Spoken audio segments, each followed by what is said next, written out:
بچی نے سوال کیا اور جو جواب انہوں نے دیا آپ کو لگتا ہے وہ جسٹیفائڈ تھا؟ انہوں نے کہا کہ جی ہم نے یہ شعور دیا ہے. سر پورا سوال سن لیں. نثار احمد جٹ صاحب سوال تو پورا سن لیں پلیز.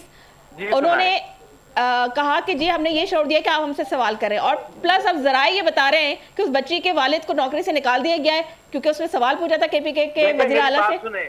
اگر اس بات کی آپ کرتی ہیں ویریفیکیشن مجھے کہ اس کی بچی کے والد کو جاب سے نکال دیا ہے, میں خدا کی قسم کھا کے کہتا ہوں کہ اس کی نوکری بھی ملے گی اور وزیر اعلیٰ کے پی کے اس بات کی معافی بھی مانگے گا. ٹھیک ہے, آن ریکارڈ ہو گئی یہ بات. ہاں یہ ریکارڈ کا حصہ بنا ہے اور ڈاکٹر نثار احمد جٹ اس بچی کے ساتھ کھڑا ہوگا اور اس بچی کو انصاف دلائے گا. یہ جرات کسی لیڈر کو نہیں ہونی چاہیے کہ اس کے سامنے سوال کرے اور وہ کہے کہ جی اس کو فارغ کرو. یہ کوئی طریقہ ہی نہیں ہے اور اس کو میں کنڈیم کروں گا. میرے نالج میں یہ بات نہیں ہے.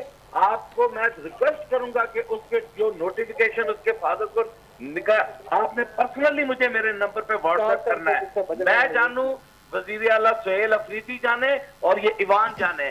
یہ ممکن ہی نہیں ہے کہ اس بچی کے ساتھ میں نہ کھڑا ہوں. یہ ممکن ہی نہیں ہے.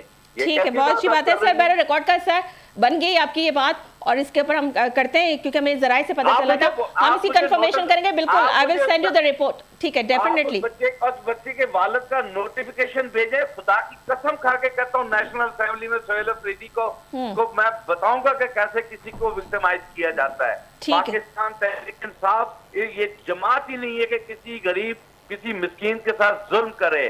یہ ہم تو مظلوم لوگ ہیں, مار کھائے ہوئے لوگ ہیں. اگر ہم نے احساس نہیں کرنا تو پھر احساس کرنا